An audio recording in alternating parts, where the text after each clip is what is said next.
ทุกข์ให้กับหัวใจคนที่ปลาใสอาศัยแก้วเหล้าแก้วนี้เพื่อดับความกุ้มมรสุมปัญหามากมีผู้ใหญ่น้องบ่เห็นดีที่จะมีลูกเคยจนเบื่อคำเสียดสีย่ำยีว่าต่ำชาตินี้สร้างทรกรรมเจ็บซ้ำหัวใจเต็มทนโอวาสนา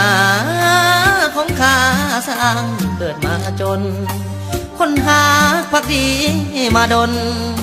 เห็นจนแล้วเขาก็จรขอนอนคืนนี้กอดกับแก้วเหล้าดื่มให้ลืมเขาเมื่อเมาลืมเขาแน่นอนบ่อยากได้ยินเสียงดังที่เขาอวยพรขอลาให้ไกลงามงอนอวยพรด้วยน้ำตาเฮาขอ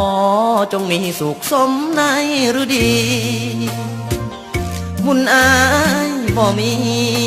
ต้องหนีด้วยความมองเศร้าเหล้าแก้วสุดท้ายขี้คายให้หายบรรเทาอำลาน้องด้วยน้ำเหล้าหายเมาเข้าวัดบวชเลย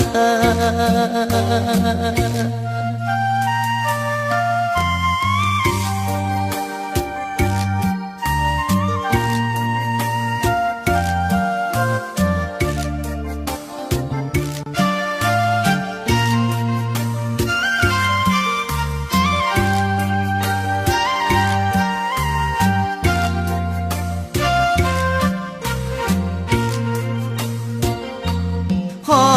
นอนคืนนี้กอดกับแก้วเหล้าดื่มให้ลืมเขาเมื่อเมาลืมเขาแน่นอนบ่อยากได้ยินเสียงดังที่เขาอวยพรขอลาให้ไกลงามงอนอวยพรด้วยน้ำตาเฮาขอจงมีสุขสมในฤดีบุญอายบ่มีต้องหนีด้วยความมองเศร้าเหล้าแก้วสุดท้ายขี้คายให้หายบรรเทาอำลาน้องด้วยน้ำเหล้าหายเมาเข้าวัดบวชเลย